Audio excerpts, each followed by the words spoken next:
विराजमान जिलाध्यक्ष परिवार, मंडल अध्यक्ष पाटिल, जिला उपाध्यक्ष मारुति, जिला कोषाध्यक्ष वीरू सिंह जी, सभी विराजमान वरिष्ठ जन और युवा साथियों, डबल इंजन की सरकार बन गई है, ऐसा कई बार सुनने में आया, और भाजपा की सरकार बनी है, ये भी हम सुन रहे बार बार, और समस्याओं का भी काफी सुना। तो मैं सदना थोड़ा राजनीतिक दलों के बारे में भी अध्ययन करना चाहिए। भारत आजाद हुए को 77 साल हो गए हैं। भारतीय जनता पार्टी में हम अगर काम कर रहे हैं तो भारतीय जनता पार्टी की रीति नीति समझनी चाहिए, उसके विचारों को समझना चाहिए, उसका कार्यकर्ता बनने का हमें प्रयास करना चाहिए कि हम भाजपा के कार्यकर्ता बने।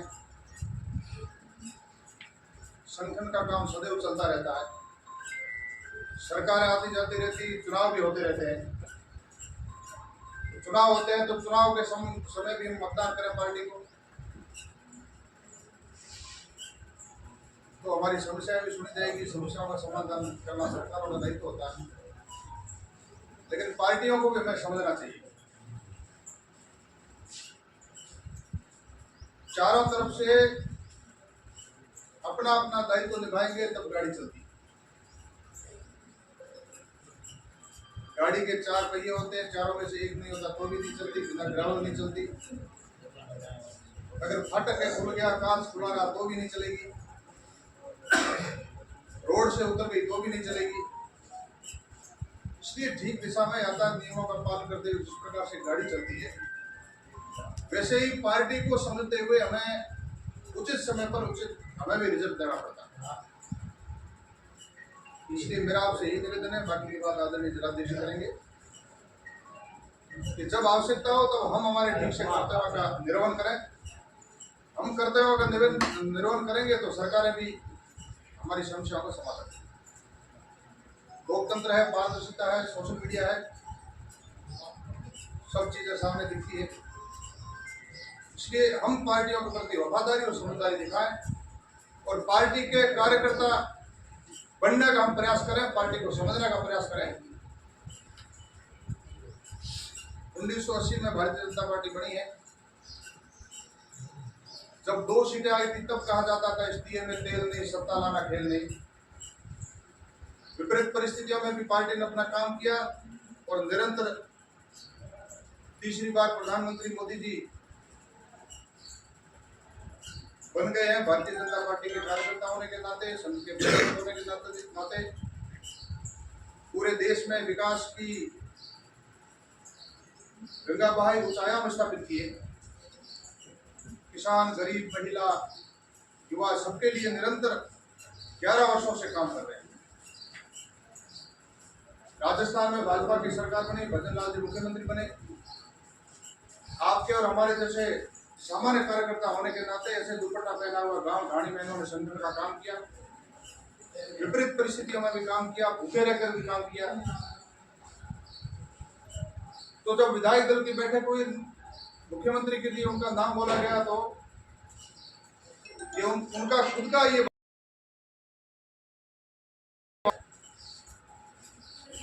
लेकिन इसलिए बोला गया कि वो सदैव पार्टी के साथ रहे, पार्टी के कार्यकर्ता के नाते पार्टी को उन्होंने समझा, पार्टी की रीति नीति समझा और साथ रहे। देश के प्रधानमंत्री नरेंद्र मोदी जी संघ के प्रचारक के रूप में ऐसे ही गांव ढाणियों में काम करते थे, समाज के बीच में जाते थे। कार्यकर्ता होने के नाते पार्टी के साथ रहे, संघर्ष से बंधे हुए रहे।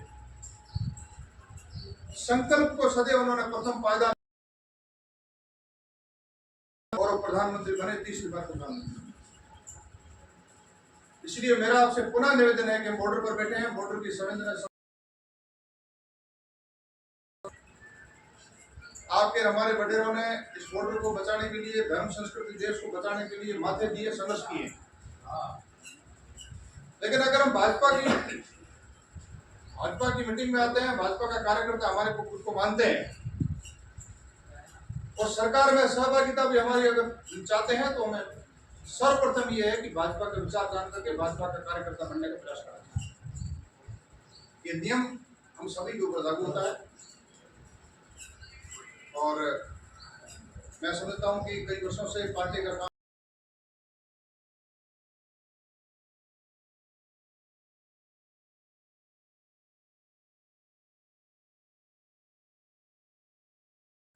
भारतीय जनता पार्टी के पूर्व जिलाध्यक्ष श्री विधानसभा से भाजपा के प्रत्याशी श्रीमान स्वरूप सिंह जी, भाजपा मंडल अक्षाणी जी अध्यक्ष श्रीमान देवी सिंह जी, जिले के उपाध्यक्ष श्रीमान महावीर सिंह जी, जिले के कोषाध्यक्ष श्रीमान भूल सिंह जी और सामने विराजमान का क्षण रहा कि जब 1962 के बाद में गैर कांग्रेसी, विशुद्ध रूप से गैर कांग्रेसी प्रधानमंत्री और भारतीय जनता पार्टी के दिग्गज नेता माननीय नरेंद्र भाई मोदी लगातार 30वीं बार देश के प्रधानमंत्री। 1962 से पहले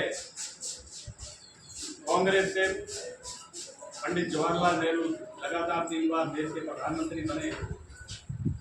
हम अगर उस समय की राजनीतिक स्थिति और आज 2024 की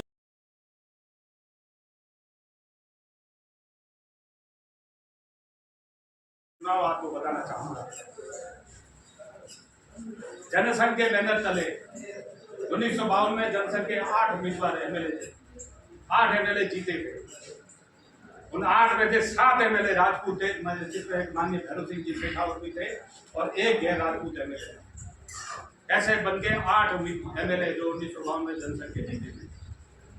जब जागीरदारी प्रथा खत्म करी केंद्र ने, तो जनसंघ ने नीतिगत रूप से जागीरदारी प्रथा खत्म करने का समर्थन किया। उस समर्थन के विरोध स्वरूप जो हमारे 8 विधायक जीते गए थे, जिसमें से 7 राजपूत थे, उसमें 6 विधायकों ने कहा कि जनसंघ ने जागीरी प्रथा का विरोध किया, ये हमारी जाति के लिए अनुकूल नहीं है, मैं जनसंघ से इस्तीफा देता हूं। उन्होंने इस्तीफा दिया। भैरव सिंह जी शेखावत को भी कहा कि आप भी राजपूत हो, आप भी इस्तीफा दो। भैरव सिंह जी ने इस्तीफा दे दिया, पार्टी की नीति के साथ में खड़े रहे, जनसंघ की नीति के साथ में खड़े रहे। वो जनसंघ की नीति के साथ में खड़े रहे, उसका परिणाम हुआ कि आने वाले समय में अपने जीवन के अंदर 3 बार राजस्थान के मुख्यमंत्री बने और अंतिम समय में देश के सर्वोच्च पद उपराष्ट्रपति बने।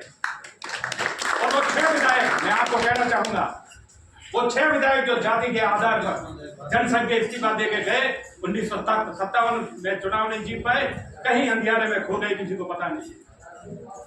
दोस्तों, मैं आपको कहना चाहूंगा, ये जाति की राजनीति करना किसने सिखाया? ये कांग्रेस ने, हमारी पार्टी में नहीं।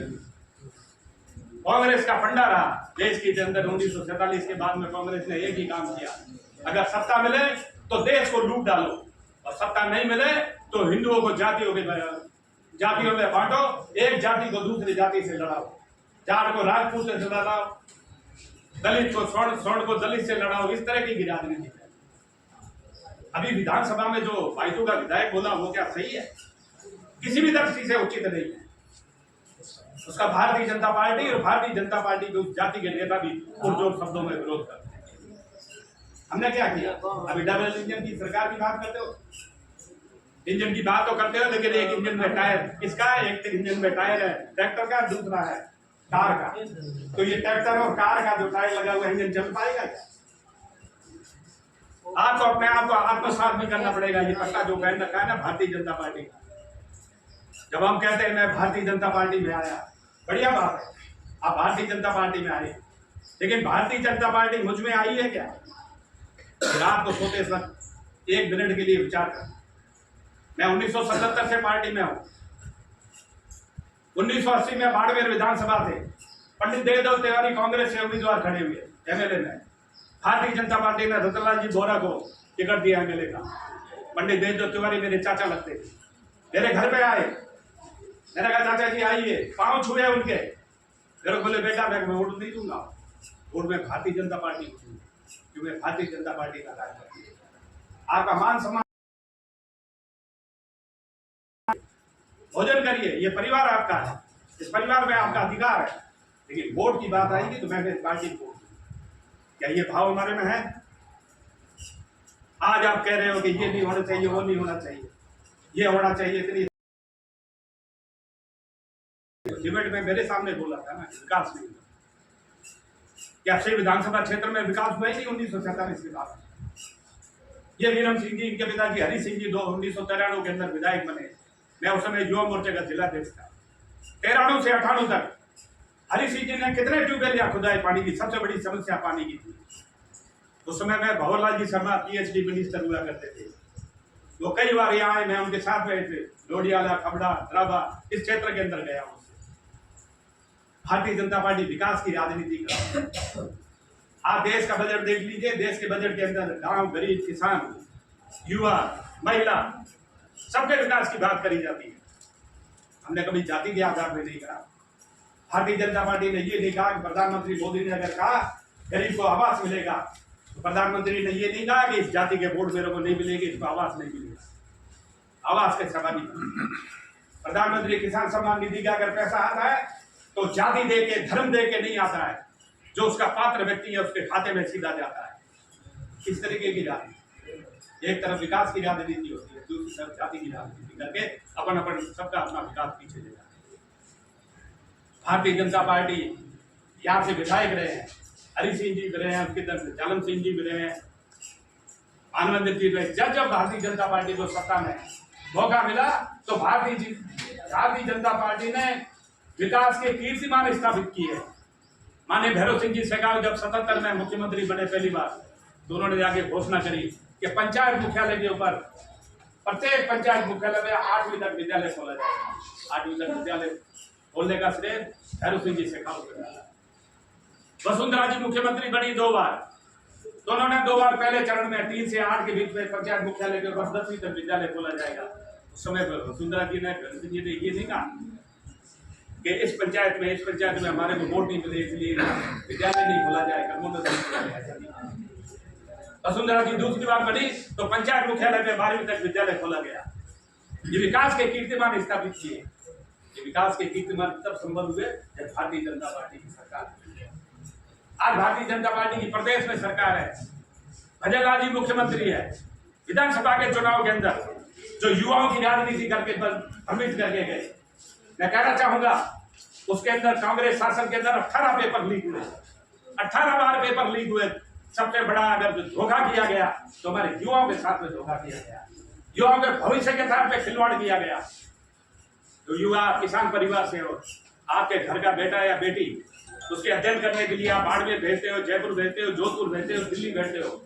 ऐसा नहीं होता है तो किसान खेत गिरवी रखता है, खेत बेचता है, नहीं तो अपनी पत्नी के गहने ऑर्नामेंट तक गिरवी रखता है, बेचता है अपने बेटे की पढ़ाई कराने के लिए, और ये सोचता है कि पढ़ के आगे सरकारी नौकरी हासिल करेगा।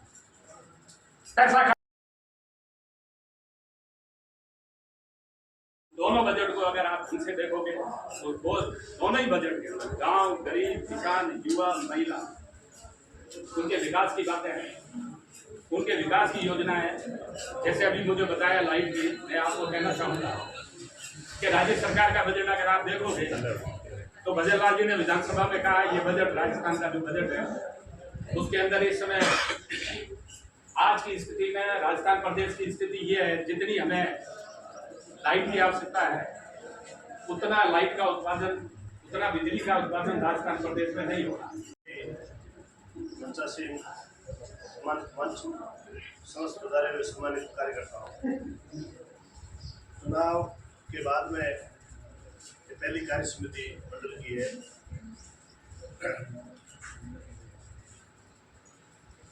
चुनाव होने के बाद में जो डबल इंजन की सरकार बनी है और उस सरकार का जो पहला बजट है उसकी योजनाएं और सरकार की जो आने वाली समय में जो विकास के कार्य होंगे उनके बारे में मुख्य वक्ता आपको बताएंगे। मैं तो पार्टी का पदाधिकारी होने के नाते यही निवेदन करूंगा कि चुनाव के समय जो परिणाम रहे वो हो चुके, लेकिन वर्तमान में संस्कार विचार परिवार के संस्कारों से ओतप्रोत आदरणीय स्वरूप सिंह जी, आदरणीय भाई साहब दिलीप जी जिस प्रकार से जनता की समस्याएं सुन रहे हैं जैसा कि आप सोशल मीडिया से, अखबार से या अन्य समाचारों से आपको जानकारी होगी। अभी जब हम आ रहे थे तो यहाँ जो समय लगा उसका मैं कारण बताऊँ कि एक कोई बंधु का एक्सीडेंट हो गया, तो जैसे हम पहुँचे उससे पहले हुआ था। तो हम जो साथ में थे कार्यकर्ता, उनका अभी समय खराब हो जाएगा, लेट हो रहा है, आगे कार्यकर्ता इंतजार कर रहे हैं। लेकिन भाई साहब स्वरूप जी ने, दिलीप जी ने कहा कि नहीं, ये भी कोई व्यक्ति अपना ही है, ये घायल है, पहले इसका इलाज कराएंगे। जो वहाँ अपना वेट कर रहे हैं वो तो वहाँ बैठे हैं छाया में, इसका पहले ये हमारे संस्कार, परिवार के संस्कार है भारतीय जनता पार्टी। इस प्रकार आम जन की समस्याओं को सुनना भारतीय जनता पार्टी का नेता और कार्यकर्ता का फर्ज है, और उसके लिए हर कार्यकर्ता और पार्टी का नेता आपकी सेवा में हर समय हाजिर है। आपने मुझे बोलने का मौका दिया और वो हम सब की तरफ से श्रीमान जिला अध्यक्ष दिलीप जी पालीवाल को दी जा रही है, जिसमें मुख्यतः ये मांगे हैं सब। हर्षाणी क्षेत्र लगभग 50 एक गाँव हमारे क्षेत्र के करीब लगते हैं, जिनमें CHC जो सामुदायिक स्वास्थ्य केंद्र हर्षाणी है, जिसका कर्मोन्नत पिछली सरकार में हुआ, लेकिन अभी तक यहाँ डॉक्टर, नर्सेज वगैरह कोई नहीं है। तो मान्यवर जी से निवेदन रहेगा, सबसे पहले डॉक्टर और महिलाओं के प्रसव हेतु महिला डॉक्टर, जिसकी बहुत ही महती आवश्यकता है इस क्षेत्र में। दूसरी बात, प्रधानमंत्री हर घर जल योजना के तहत जो कार्य चल रहा है, कार्य की गति बहुत धीमी है। श्रीमान जी से निवेदन रहेगा कि उस कार्य की थोड़ी गति बढ़ाए और पानी की जो व्यवस्था को सुचारू किया जाए। तीसरी बात, इस क्षेत्र में हालांकि पूरे राजस्थान में सुनने में आ रहा है, लेकिन फिर भी हर्षाणी क्षेत्र में या संपूर्ण गढ़वाल क्षेत्र में कहें तो बिजली बहुत ही अनियमित तरीके से, यानी 24 घंटों में से 15 से 18 घंटे तक आम आदमी को बिजली नहीं मिली है।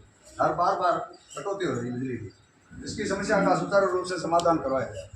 तीसरी बात, हर्षाणी से तिपनियार फीडर को जाने वाली लाइन, जिसमें करीबन आगे 20 गाँव जुड़े हुए, जो पहले गांव से बाहर थे, आबादी बढ़ने के बाद हर्षाणी गांव के अंदर आ गई है, जिस लाइन को गांव से करीब 1 किलोमीटर या आधा किलोमीटर बाहर शिफ्ट करवाया जाए, ताकि बारिश के मौसम में या तार के टूटने पर किसी भी प्रकार का हादसा न हो। सबसे बड़ी मांग, इस लाइन को गांव से बाहर शिफ्ट करवाने का आवेदन हम सब गाँव वासियों की तरफ से इस समस्या का समाधान करेगा।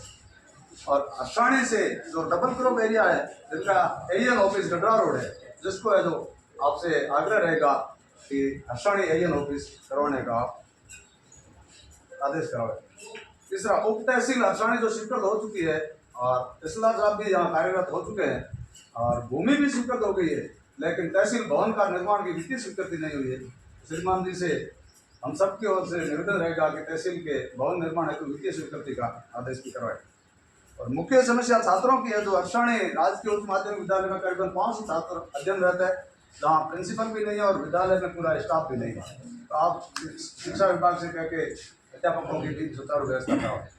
आगे उद्बोधन की कड़ी में श्रीमान स्वरूप सिंह जी पूर्व जिला, ये जो यहाँ पर हमने राजस्थान सरकार व केंद्र सरकार की जो भी योजना है, उन योजना के बारे में हमने बताएंगे। उन योजना का जो कार्य है धरातल पर कैसे हो, धरातल पर कार्य करने के लिए ये यहाँ पर सुनने के लिए आए। आप सब जो भी अपनी समस्या है वो इनको बताएं और आप सब यहाँ पधारे, इसके लिए आप सबको बहुत बहुत धन्यवाद। जय हिंद, जय भारत। भारतीय जनता पार्टी के जिला अध्यक्ष भाई साहब और सम्मानित मंच, आज इलेक्शन खत्म होने के बाद अपनी कार्य समिति की पहली बैठक है। पहली बैठक में आप सभी पधारे, आपका बहुत बहुत स्वागत, अभिनंदन है। आप सभी को एक बात के लिए बधाई देना चाहता हूं कि हमारी केंद्र सरकार के अंदर नरेंद्र मोदी जी के नेतृत्व में लगातार तीसरी बार हमारी सरकार बनी, उसके लिए आप सबको बहुत बहुत बधाई। और उसके साथ साथ राजस्थान में भी हमारी भाजपा की सरकार बनी, उसके लिए भी आपको बहुत बहुत बधाई। आज ये कार्य समिति की बैठक एक पार्टी का प्रचलन है। पहले राज्य स्तरीय कार्य समिति हुई, उसके बाद जिला स्तरीय कार्य समिति हुई, अभी मंडल की कार्य समिति है। इसके अंदर भाई साहब स्वरूप जी और दिलीप जी भाई साहब आपने को कार्य समिति के बारे में और राज्य सरकार की योजनाओं के बारे में अपने को विस्तार से बताएंगे। आप सभी का आप बता रहे, आप सभी का बहुत बहुत स्वागत।